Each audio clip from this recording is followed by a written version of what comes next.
new and provocative insight, but here I offer it as a disclaimer because any discussion about sex is guaranteed to be less than fully gratifying, if you will. The subject is a maze of twisty little passages combining evolution, morality, behavior, and physiology, not to mention a lot of questions that you're afraid to ask. I'm Molly Bentley. But that's why we have Health Class and Cosmo magazine, Molly. What you have is this show. I'm Seth, Shostak, and welcome to Are We Alone? So, for our purposes, let's do what is rarely encountered in modern encounters. Let's keep this subject of sex simple.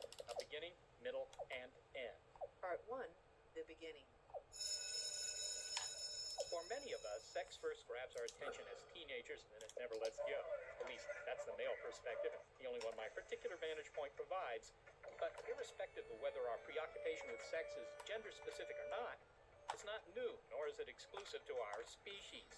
Sex has had a collective grip on the animal kingdom mind for some time now, at least 570 million years, in fact. That's the age of fossils that researcher Mary Droser recently uncovered in Australia and that provide evidence of the first sexual reproduction by animals. Dr. Droser says that the remains of these stringy tubular organisms, named Funisia Dorothea, show that there was monkey business a 500 million years before our primate ancestors first brachiated and flirted in the trees. And while ropey sea creature sex might be tamed by today's tabloid standards, establishing a chronology for the first sexual activity has scientists excited for what it might reveal about the origin of early ecosystems. Besides, don't you want to meet those to-be ancestors who kicked it all off, giving you a reason to invest in hair pomade?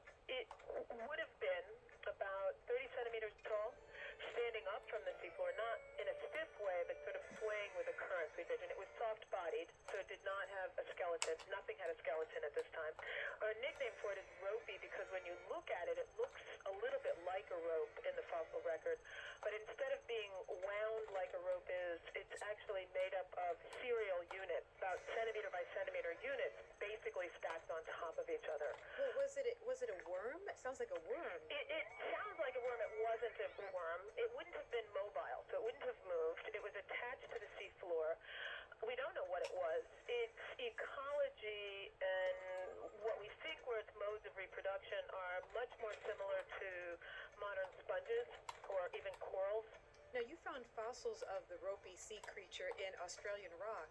So these are fossils. How do you know that these were the animals that were the first ones to have sex? Well, we don't know that they were absolutely the first ones to have sex. It's very hard to sort of determine types of reproduction in the fossil record off extinct organisms, particularly ones in which we don't know to whom they're related, which is the case here. The Funisia Dorothea is part of an assemblage called the Ediacara-biota. As a group, these multicellular organisms first appear in the fossil record at about 580 million years ago. And we have no record of macroscopic, so large, multicellular animals before this. And as we started to study this fossil, we recognized that it has two modes of reproduction. So one mode is by asexual budding, where an individual literally buds off the original or the parent, and you start with one and end up with two, and they're genetically the same. Okay, so that's a form of cloning. Yes, exactly, and a lot of organisms do that today.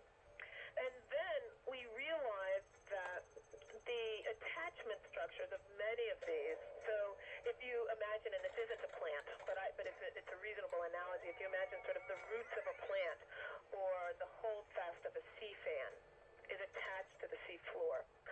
The attachment structures were all the same size and all of the same development. So if you think, it's as if you went in and you saw all 5-year-old kids versus a population where you walk into a room and the population spans all different ages. In this case, we realized that when we looked at tens of thousands of examples, that in individual areas, all of the examples and all of the fossils were the same size and thus of the same generation. Okay, and just to be clear, how is that evidence of sexual, not asexual reproduction? In modern ecosystems, most organisms who do that, who produce these what's called cohorts, because it's an age cohort, do it sexually. It's possible that they had two modes of asexual reproduction, but it is more likely that they had both a mode of asexual reproduction, which was budding, and a mode of sexual reproduction that was via the production of these spats. I see. Not to get too graphic, but could you explain a bit more about how this sex, what it would look like? Do you have male ropey sea creatures and female ropey sea creatures? I mean, how did it happen? Well, I think we don't know. I don't. It would be more in line with organisms that either an individual produces male and female egg and sperm, or you could have some organisms producing eggs and producing sperm. If you've ever seen a nature show where they talk about at night when corals reproduce, and I'm not saying that this is a coral or the larger group Nidaria, but we can use that as a similar kind of situation where you have alternation of generations where they produce asexually and sexually. And we've seen these shows where at night the corals are releasing huge numbers of individuals of larvae, and in some cases you have organisms where an individual may produce males or an individual may produce females, but these aren't organisms that are wrapping around each other in any way. We have no evidence of that. Although it's ironic because they are ropey sea creatures. I know. Wrapping is Exactly, and you they can could do well. envision them sort of upward in the column, and they would have been swaying and literally very densely packed. What is significant about discovering that this animal had sex this way if we know that sex was already present on the planet with plants? I think it's, well, we're animals, right? So Especially when it comes to sex. exactly, and so I think the thing is that in a sense, in the same way that we have an interest in our own ancestors and an interest in how animals came to be. The plants are vastly different. They're vastly different in their biology and ecology. And so the bottom line is we don't really have a solution as to the problem of the origin of sex or why it evolved or why it evolved now. We understand the advantages of sex or sexual reproduction, the tying of exchange of genetic material to reproduction. We understand that produces genetic diversity and that's good for an overall population and an overall species. There are problems with it. You only get to pass off half of your DNA. Well, there are a variety of problems with it, but for an individual, there's a disadvantage in that. You aren't getting an exact replica. You're getting only half of you. But in terms of why we actually would have had sex, I think we really don't know yet. But the minute there was sexual reproduction, it would have been selected for. It's such an advantage in terms of producing variety in offspring, which if the environment changes is a huge advantage, obviously. So the idea is that you're able to mix these genes, and then the next generation has an advantage potentially because you may get a different combination. Right. You have more variability. Yes, more variability. And the more variability you have, the more likely that some of those offspring are going to survive. Well, I wonder then how the introduction of sex changed the course of evolution, because this is a pretty dramatic thing to happen in evolution where you have the mixing of genes, you get this genetic change very fast. So evolution, I assume, is going to change very fast. So the introduction of sex, I assume, is pretty important. Yeah, sex and sexual reproduction is fundamental. It's huge in terms of its role in evolution, absolutely, because it provides the variability on which evolution operates. So what we're seeing here is we're seeing that variability and sexual reproduction introduced very early on in multicellular animal life. And how does it change? It's not what these organisms, Funisia is 565 million years old, give or take some. The oldest multicellular animals we have are 580. We don't know whether they reproduce sexually or asexually, but the point is it is fundamental to producing variability, and presumably very soon after this, organisms reproduce sexually. Certainly by the time we get to the Cambrian, by the time we get to 530, 520, we have organisms that certainly reproduce sexually. I know that historians never like the what-if game, and I don't know if biologists are any different, but let's say that sexual reproduction did not develop in animals. Maybe you just had it in plants, and animals just continued to clone themselves and divide. They reproduced asexually. What might the world look like today? Certainly you and I would not be having this conversation. Right. We would not. The what-if game is impossible in looking at evolution. It certainly would be a lot simpler. You can get, because of mutations, obviously some variability when you're cloning,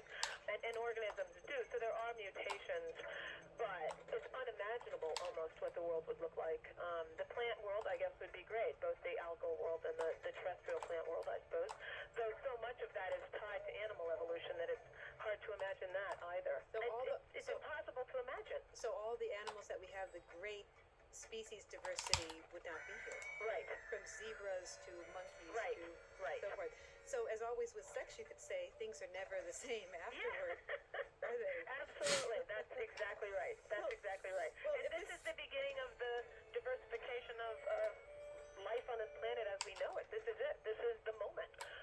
Starting at 580 and in the late Precambrian, heading into the Cambrian explosion, which many people are familiar with and have heard of. This is the precursor to that.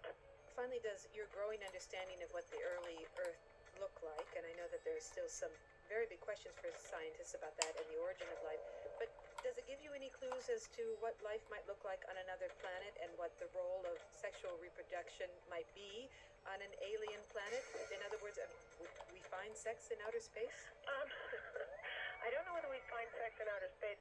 Other planets with complex life, yes. The equivalent of sexual reproduction, sure. I mean, this is entirely hypothetical and sort of arm-waving, yes. And I guess that's probably the point about why it's important that the early animals on this planet did it, is that obviously it's something that even though we can see a lot of disadvantages, we know it's energetically expensive and all of that, but it's obviously something that animals are able to do and able to do easily enough that it evolved in Earth's earliest ecosystem, that it's an advantage enough that it is in Earth's earliest ecosystem and is responsible for the diversity we have on this planet. So I think if you went to a planet and saw a huge amount of diversity, you'd assume there was exchange of genetic material. Right, and we might assume that there are some aliens wondering whether or not they should send flowers the next day. Well, Mary Droser, thank you very much for talking to us. Yep, you're welcome. Mary Droser is a professor of earth science at the University of California at Riverside. Well, Molly, Funisia Dorothea was having a roll in the hay, or rather in the surf, more than 500 million years ago. And from those little tubular sea creatures evolved sexually modern and sophisticated Homo sapiens. Perhaps I could paint a fence, or service you sexually, or mop the floor. You don't know how to do any of those things. And even though humans, or human-like creatures, have been doing it for only a couple million years, that's certainly time enough to work out the kinks in sex and put a few more back in, right? It's 2008. What questions can hominids possibly have left about sex? Part 2, the middle. Well, turns out there are a lot of questions left about sex. Okay, we've, and I speak as a species here, have been doing it for a long time, but research into sex, and I include not only basic inquiry about the plumbing, how tab A fits into tab B, that sort of thing, but also the subtle psychology. It's all a relatively recent undertaking. Indeed, sex research in the laboratory has really only been underway in a modern sense since the late 1930s, when Alfred Kinsey initiated his landmark sexuality research project. And it's a good thing he did, because now all our questions are answered. Except that one about whether rats are more attractive to members of the opposite rat sex when they don polyester clothes. Luckily, that one's covered by science writer Mary Roach.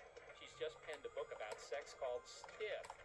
Oh, wait, no, that was her previous book about deaf and dabbers. Her new book is called Bonk, The Curious Coupling of Science and Sex. Mary, I couldn't help but notice that your book on sex is dedicated to Woody. Is that a person, or is there something else? Woody is actually my husband's family nickname. Nobody else knows him by that name but his family, but I decided it would be appropriate in this case to use Woody instead of Ed. Well, Mary, scientists have recently discovered that the first organism to have sex was a ropey sea creature about 570 million years ago. That's a long time. This is obviously an old subject, but it's one in which everyone's interested, and yet very few seem to have done any research. What has been among our greatest leaps forward in understanding sex since then? Have we really learned anything? Oh, sure. I think the biggest leap would have happened Masters and Johnson. They started in the late 50s, ended up 66, their book came out. They documented human sexual response. In other words, arousal, orgasm, everything that happens, brought people in the lab, 700 couples. That's really where it all began. There were historically some lovely early efforts to figure things out, not entirely successful at all.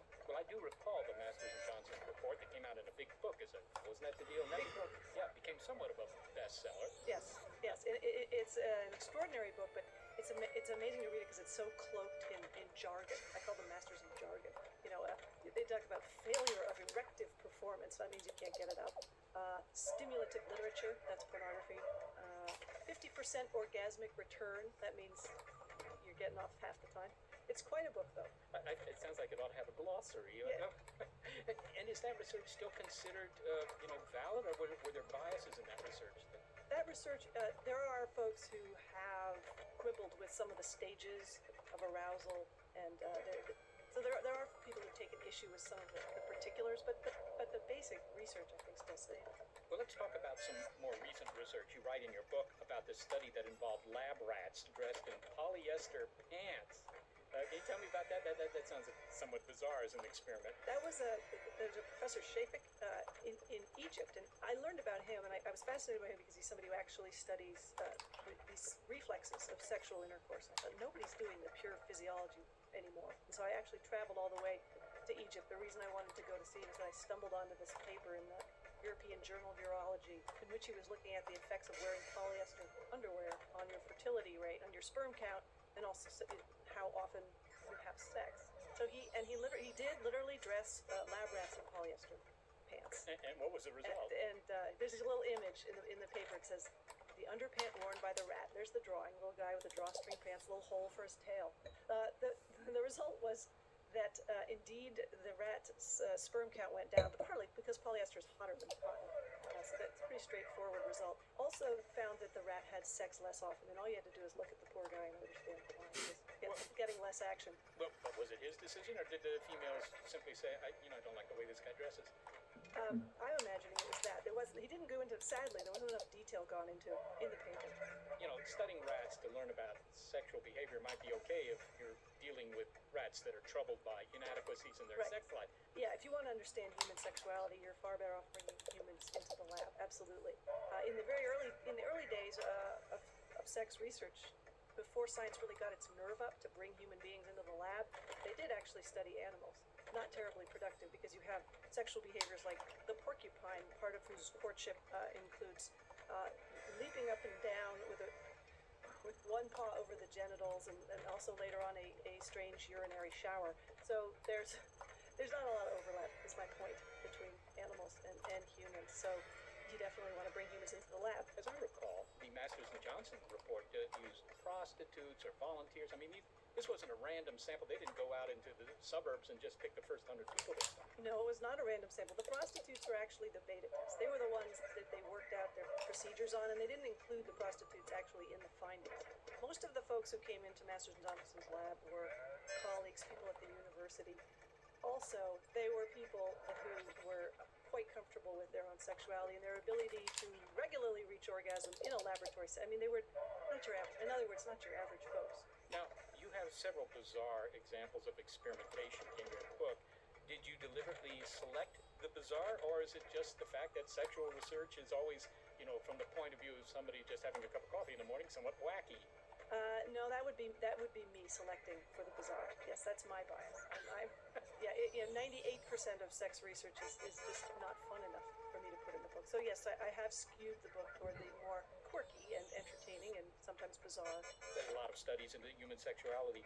A lot of it seems to be about the erotic desire, how to enjoy sex, maybe the mechanics, when can you use steam-powered equipment, whatever.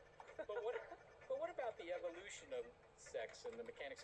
What are the big questions that still need to be asked here? What don't we know? Okay, all right. Well, I didn't wander off into evolutionary biology because there are so many books about the evolutionary biology of sexual behavior. But some of the questions that remain just purely in the realm of physiology. For example, there's a guy, Kim Wallen, who's gotten interested in the difference between women who regularly have orgasm during intercourse and those who don't. And is there some physiological difference? And he got interested in this because he came across Marie Bonaparte's work, she being the great-grandniece of Napoleon, who became fascinated by this notion that the reason she never had an orgasm during intercourse was that her clitoris was too far away. And she actually measured 243 women, interviewed them about whether they regularly had orgasms in intercourse, found a correlation. Sadly, went on to surgically move her clitoris, which was not a successful She did it twice, I believe. Did it twice. Yeah. She did it twice, sadly. He just wanted to take her aside and say, Marie, try another position. But has this research been confirmed? That was back in the 20s. Yes, there was Kim Wallen, this researcher at Emory reran the numbers and found that there is, in fact, a correlation. And of course, then you say, well, what do you do with that information? You can't have the surgery. And it's an interesting issue. It's not the practical applications are somewhat limited. But you write about Leonardo da Vinci worked on cadavers. Yes. He was, anatomy. He was very interested in anatomy. Learned it from dissecting cadavers. Now, if you want to understand the biomechanics of intercourse, poses something of a challenge. You can use cadavers, but could you have to sort of muscle them into position and then cut them in half and see what's not messy and At least awkward. not embarrassed. Yeah, at least they're not embarrassed. That's right. So he just sort of he has these lovely figures called the coition figures. These detailed drawings, sort of a bisected cutaway view of two people having sex. Unfortunately, quite inaccurately. There was a theory that he espoused came to be called coital interlocking. And that's how he drew. He drew the penis actually sort of docking inside the cervix, kind of like the space shuttle and the space station. Actual interlock would happen. And it was believed for quite a long time that if a couple was having trouble getting pregnant, that they didn't have a good interlock. So, and so these drawings, of course, persisted for a long time. And this was believed for all the way up through Robert Le Tout Dickinson, who had a very unique way of thinking that, in fact, there was no interlock. Well, you can't leave it at that. Robert Le Tout Dickinson was a gynecologist practicing in Brooklyn Heights in the 1890s through like 1930s. Quite an extraordinary man. He's the one who got Kinsey interested in sex, actually. He, at a certain point, thought, okay, how can we see what's... he didn't believe in coital interlocking. He just didn't buy it. He used a test tube, not in the way most scientists use a test tube. He used the test tube sort of as a penis stand-in. And then he would insert that, assuming that it follows the same trajectory as the penis would. And then he shone a light up just so he could see, is there even a head-on contact with the cervix? Well, no, there's not. It goes right through. Sort of the cervix is off to the side. So he debunked that whole coital interlocking myth. And that way, because it had persisted all the way through around the turn of the last century. Well, did that have any follow-up? I mean, did any of this research lead to something that was useful in terms of helping people get pregnant, for example? Well, it basically what it did is create a situation where people who were interested in fertility knew they had to start looking at other possibilities, because obviously it wasn't the interlocking. I read a quote from Leonardo. This was in some scholarly paper saying that he actually said sexual intercourse is disgusting. And something about if it weren't for the comeliness of the participants, no one would ever undertake it. Because I don't know if he was gay or what. I don't know the personal details of Leonardo's life, but I did stumble onto that quote that he found intercourse disgusting. Mary, is it true that among all species, only for Homo sapiens do females actually have orgasm? No. Science has delivered an answer to us. In fact, among other primates, there have been actually laboratory studies on this, and for example, putting a strain gauge on some of the muscles of the pelvic floor and finding out that yes, in fact, there are contractions. One graduate student actually just basically put his finger in there and felt those contractions that are the hallmark of orgasm. So certainly among other primates, orgasm in animals is not routinely studied. There is a practical application over in Denmark. The Danish Pork Production Board has come up with a 5-point sow stimulation plan. And what they found is that if you sexually stimulate a sow to the point where she has an orgasm, then the contractions, the uterine contractions, will suck the semen up and rapidly deliver it to the egg. And they believe that this is why if you sexually stimulate the sow while you inseminate her, that you get a 6% increase in farrowing rate, meaning more piglets, 6% more piglets. So they've instituted this program where the farmers are given this four-color poster with the 5-point plan. Basically do what the boar does, which is not what humans do. Things like he'll sort of poke her in the inguinal fold, which is where the leg hits the stomach with his snout, and kind of lift her up and nudge her vulva with his snout and things like that. So the poor artificial inseminators have to kind of mimic some of this stuff, and they'll sit on the back of the sow to mimic the weight of the boar. It's quite tricky to do. I can imagine they would protest. I mean, this wasn't in their job description. No, I asked one of them about it. He said, well, it's just the way it is. Well, if I can move from pigs to humans again, you and your husband volunteered for an experiment, actually, a sex research experiment. Yes, we did. Well, you have to understand, writer, what I like to do is be on the scene, observing, reporting, kind of putting myself in the midst of everything. And I would have preferred to actually watch someone else be in this study, but that was awkward, as you could imagine. Awkward. Well, I don't know. You haven't told me what this study was. Yeah, well, just you wait. There's a Dr. Jing Deng, and he's an expert in this technique of four-dimensional ultrasound. In other words, it's a three-dimensional view of an anatomical structure, and it's in motion pictures. So you can actually see, he has a famous, in the Lancet, he had a paper with some stills showing lips puckering, which was being done so that somebody who works on cleft palates could then see how the musculature of the lip worked. Fetal heartbeat is another realm. He wandered off, I'm not quite sure why, into the area of erections and intercourse, and he announced in his paper, well, we're going to be doing, our next project would be to actually document human intercourse. And I wrote and said, well, could I come and watch and be there for this historic undertaking? And he said, well, we're having trouble recruiting a brave couple, and if your organization could provide one, we'd be happy to oblige. And so my organization talked to its husband. And ultrasound, the people often think, oh, she was in an MRI tube. Now that would have been okay in its own bizarre way, but ultrasound, there's got to be the guy right there holding the wand to in my belly, basically, because he's just trying to get a view of inside the vagina with the penis and everything. And so he's right there next to us, so it was a little awkward, but it's just one of those it didn't even feel like sex. It felt more like just one of those procedures that you have to do at a hospital sometimes and get through. That was I'm taking notes the whole time. It's kind of like having Superman watch, they would walk into the bedroom with his X-ray vision and watch what's going on. Yeah, it was bizarre. It was bizarre. I mean, if you had to choose someone to be there, Dr. Deng was perfect because he's just a very anonymous kind of beaky guy who's just very into it. He's just, wow, this is great. We're actually being able, hang on, we saved too much data. 1 minute. So he could care less really about the sex. He was just very excited about documenting this in his new four-dimensional ultrasound. Your husband doesn't object to being, as it were, a lab rat. My husband is just a really, really good sport, and he didn't enjoy it one bit. Well, what was the scientific question he was trying to answer? Well, he said, well, possibly this would shed some light on, there's a condition of painful intercourse where there's muscle spasms, and, that it could potentially be some sort of diagnostic technique, but honestly, having been through it, I think I'd rather have painful intercourse than to have to go through the diagnostic technique.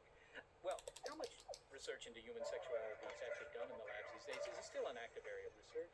Well, there's a lot of research being done now that's funded by pharmaceutical companies who are trying to come up with some kind of handy, quick cure for post-menopausal low libido in women.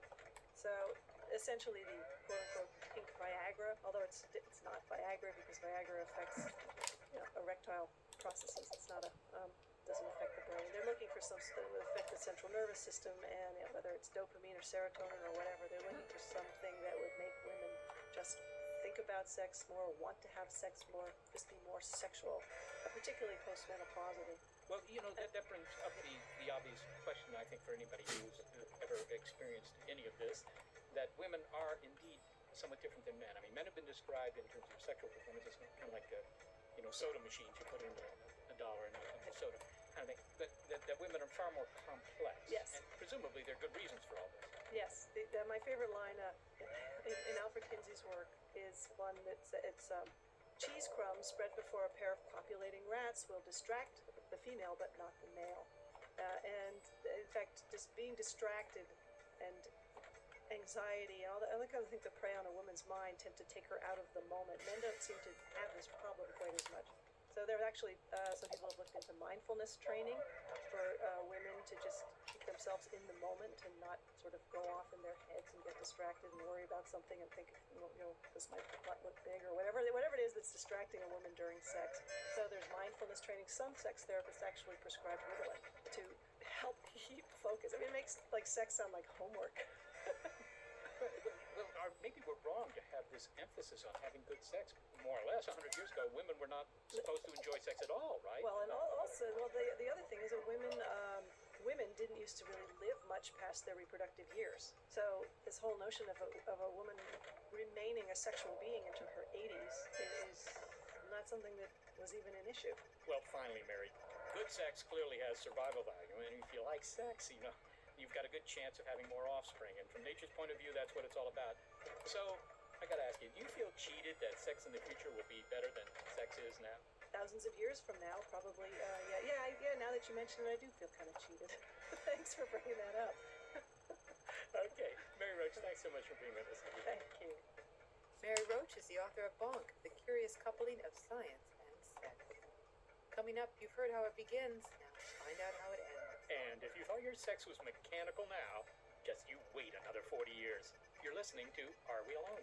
Meanwhile, here's a surefire way to attract attention, become a Team SETI member, and support the Institute. Will it get me a date? Sure, becoming a Team SETI member enhances sex appeal, as well as supporting the Institute's research into the nature of life and the possibility of it elsewhere. Well, does it take time? Because I've got to iron my tie for tonight. Nope, just go to our website, www.seti.org, and sign up. This is a sure thing, you say? Yep, because when you do, we'll send you a glossy autographed photo of Barbara, Gary, Seth, and me. And I understand that the second guy there is very attractive. Very, that's why the picture is perfect to line a ferret's litter box or fold into a drool cup for babies. I feel sexier already. Just go to our website, www.seti.org, to sign up, and hurry while you're still in the mood.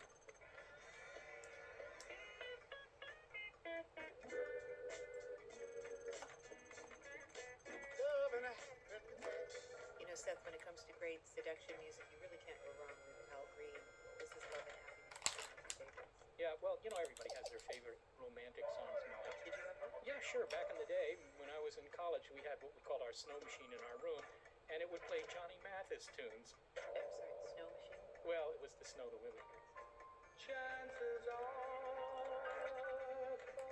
All I can say is that whenever a Johnny Mathis tune would come on, the women would run screaming from the room. Whether the music was playing or not, though. Well, yeah. Molly, look, romantic dates are stressful. No doubt about that. Trying to set the mood, trying to seduce the woman, move beyond friendship. I have to say, for men in particular, there's a lot of pressure to say just the right things. That's right, because women feel like they've heard it all before. But even if they are the same old lines, it's all part of this ritual of romantic dates. And it's not actually easy to sort out what it is we want to believe, what we're hearing, and what's true. But it doesn't really matter because it'll probably never change. Well, that's not so clear. I mean, the male-female dynamics may not change, but the human-to-human interaction may. Some scientists say that as machines become more sophisticated, so will our attachment to them. So one day, we'll have more than just a friendship with our PCs. We'll go on a date with robots, is that what you're saying? Dating, and maybe then some. Interesting, I wonder if it'll be harder to use those lines on a highly advanced robot. Could you pass the rolls? Here are your rolls. More chips? Negative. I've surpassed my silicon input today. The meal pleasantly satisfied my need for energetic input. I thought you'd like it. The best droid human fusion kitchen south of the steel mills. The waiter is very accommodating. Android, I have to say, in this fluorescent light, you're very beautiful. That is an appealing remark meant to flatter. Your skin glows like polished. What is that outer layer? Titanium. Thank you. I had a re-welding this afternoon. Reminds me of my first sports car. That was the love of my life then, but you now, well, as soon as I saw you serving rocket fuel at the Industrial Adhesives Convention, I knew I had to meet you. That was an irrational conclusion without empirical support. What? No, I saw you, the curve of your servo motor housing, and, well, I haven't been able to think about anything else. Perhaps your brain is in an infinite do loop. No, this is real. You're unlike any other. You say that to many women. No, I don't. You're the only. My calculations indicate you've said that to 9 females this week and with minor variation to 4 females last week. I am not special. But you are. Technically, no. I'm looking into your eyes, and they're the loveliest shade of blue. That is a negative. My eyes are not blue, they are puce, and my laser retinal scanners tell me you are not looking at my eyes.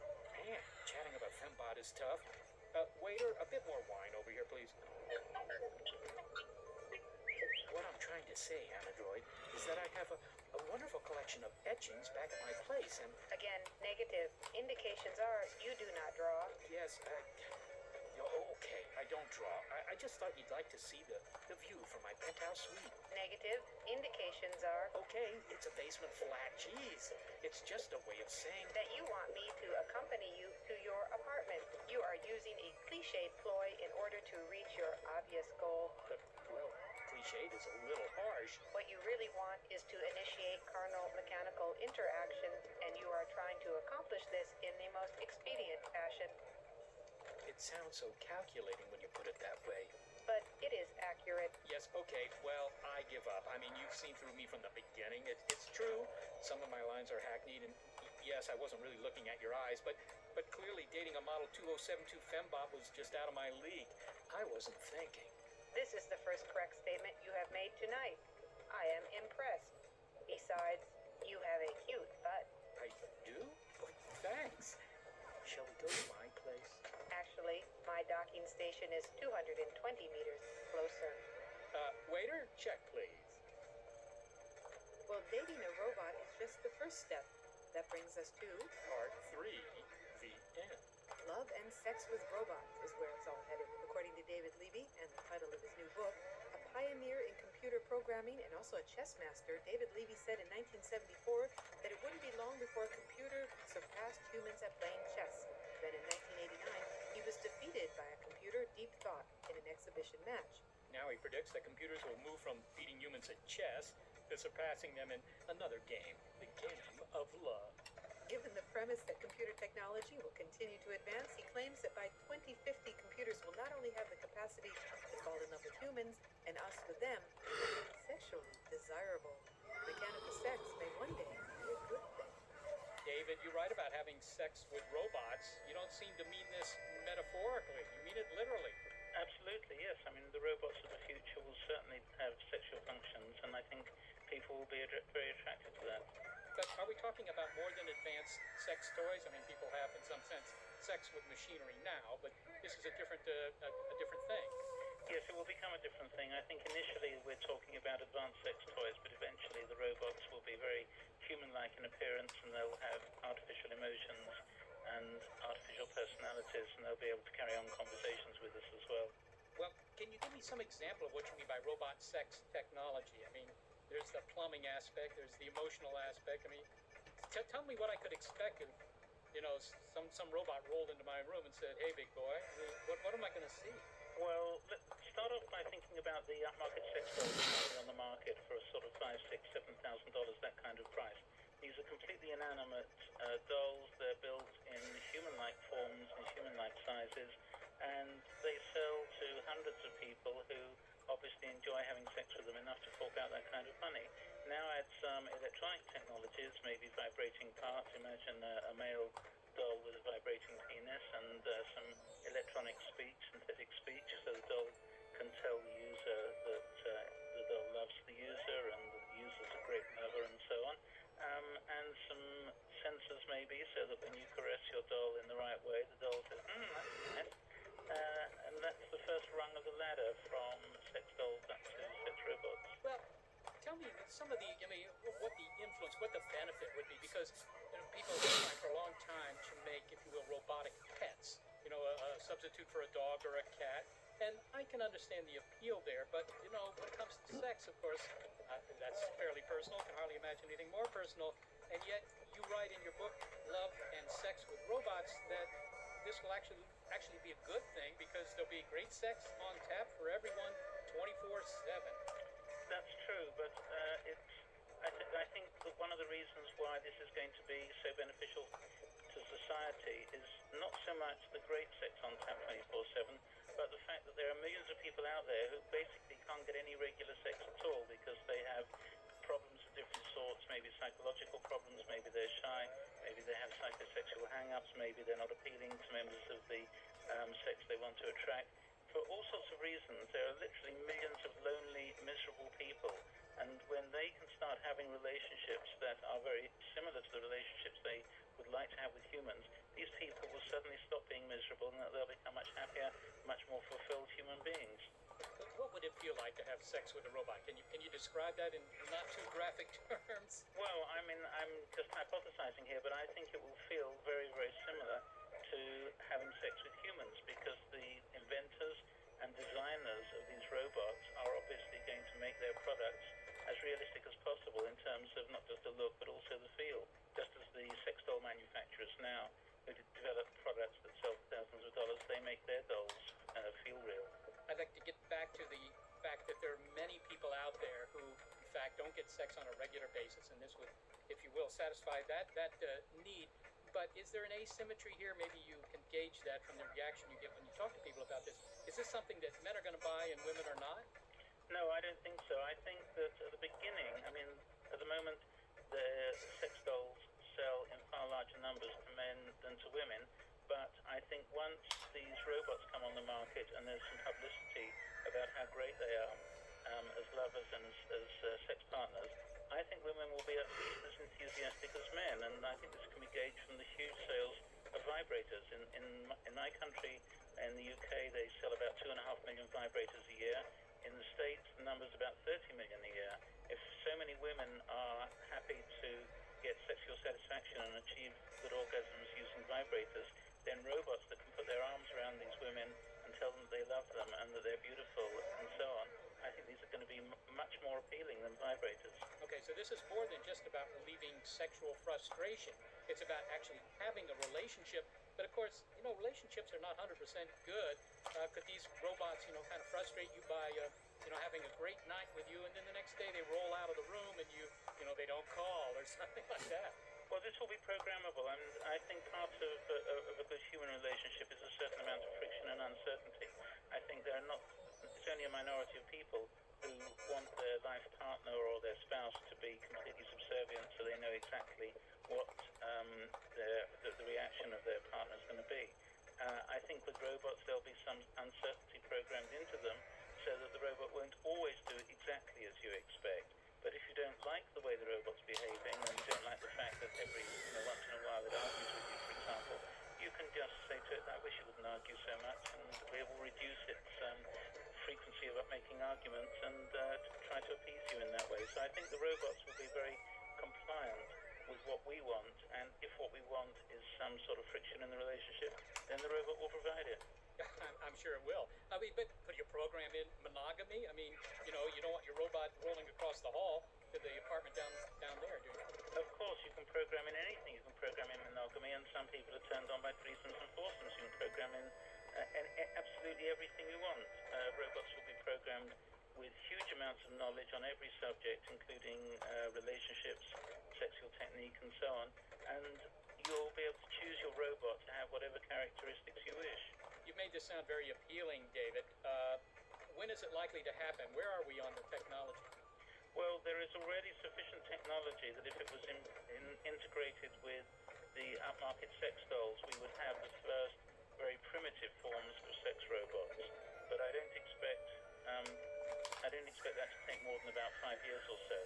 What will take much longer is the emotional programming of emotion, personality, consciousness, sensitivity, conversation. A lot of areas of artificial intelligence that have not made as much progress as AI researchers had expected by now. I think that will take another 30, 35, 40 years. But by sometime around the middle of the century, I think we'll have robots that people can fall in love with because they'll be so sophisticated and they'll be sexually very advanced as well. So what you're saying is that quite a few of the listeners to this program can expect to have sex with a robot in their lifetimes. Absolutely. We're talking with David Levy about his book, Love and Sex with Robots. David, this is more than about simply relieving sexual frustration. It's about our changing relationship with machines. How so? Yes, that's true. But if you look back a few years, think about two products that were hugely successful in terms of engendering emotion from humans. One is the Tamagotchi. It was selling for $15.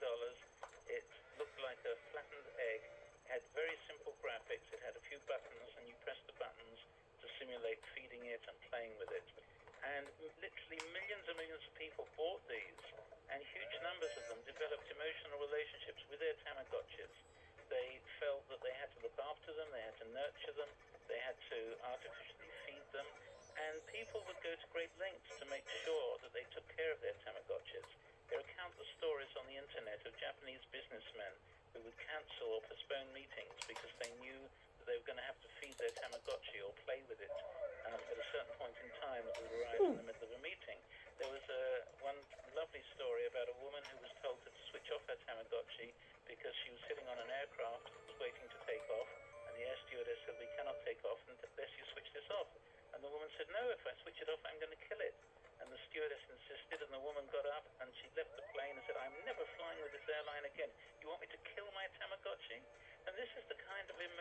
relationship that people develop with the Tamagotchis, and even more so with the robotic dog Ivo made by Sony. People were giving their dogs names. They were treating them just like real dogs, like a live dog. And I think those two products showed that we can indeed develop very strong emotional attachments to electronic objects. I think you've said that even marriage with such robots could be in the works. Absolutely, why not? I mean, if you can fall in love with someone and have sex with them and enjoy the relationship, why not marry them? The fact that it's a robot, I mean, okay, procreation goes out the window, but lots of other aspects of marriage and lasting relationships will be just as good with robots, and I think this will happen. I'm sure of it. Within about 50 years, I predict in my book that Massachusetts will be the first jurisdiction to legalize marriage to robots, but partly because the liberal thinking attitudes in Massachusetts are such that I think this is possible. And secondly, there's so much high-tech research there and the development of robots and artificial intelligence products. I think those two factors merged mean that Massachusetts is a prime candidate to be the first to legalize marriage to robots. You ever expect that these robots might become really true androids, really simulacrums of us, so human-like that they're really indistinguishable, that we're a second species running around that looks like us? I think that's almost on the cards. I mean, I don't regard them as a second species. I would regard them more as people from another part of the world, perhaps. Or maybe a species very similar to us. The main difference, of course, is that if you prick them, they don't bleed. That sounds to me, David, as if we're inventing our own successors at that point. Well, this is, of course, a fear of a lot of people, and it's been the theme of many science fiction books and stories over the past several decades, the fear that robots would take over the world and wipe us out. Of course, we're going to have to be very careful that doesn't happen, because as robots are developed that can design and build other robots and program other robots, they will, in effect, be creating their own successors. And we have to be careful that they are not malevolent in any way. And this is something that has to be watched very carefully. Finally, David, you speak of this in a very matter-of-fact, very serious way, despite, a subject that undoubtedly a lot of people have strong feelings about this. Can I just ask you, what's the reaction you get at a dinner party, for example, when you posit this idea of yours? It depends very much on the people I'm talking to. Some people come across immediately with, oh, that's ridiculous, how can you talk about that? It's impossible for somebody to fall in love with an object, you can only fall in love with another human being. And other people saying, when can I buy one? But a lot of people are beginning to take what I'm saying seriously. And to give you an example, I was on a radio show in Canada a few days ago. The show had sent out a journalist to a sex shop the day before, and they asked 6 people what they thought of the idea of sex with robots, and 5 of them were very positive. Only one guy said he didn't like the idea, but the others were very positive. In fact, one woman said, why not? Most men don't know what they're doing in bed. Would you take a robot as a lover? Well, if they were around now in the advanced form that I'm forecasting, I would certainly want to experiment to find out what it was like and how it compared to the real thing. Okay, David Livy, thank you very much for talking with me. I'm going down to the local bars and look around. Okay, enjoy yourself. Thank you. Bye-bye. Bye-bye. David Levy is a pioneer in computer programming and the author most recently of Love and Sex with Robots. Yeah, do you think the Earth will move for those robots? Well, at any rate, that's the end, middle, and beginning of our show.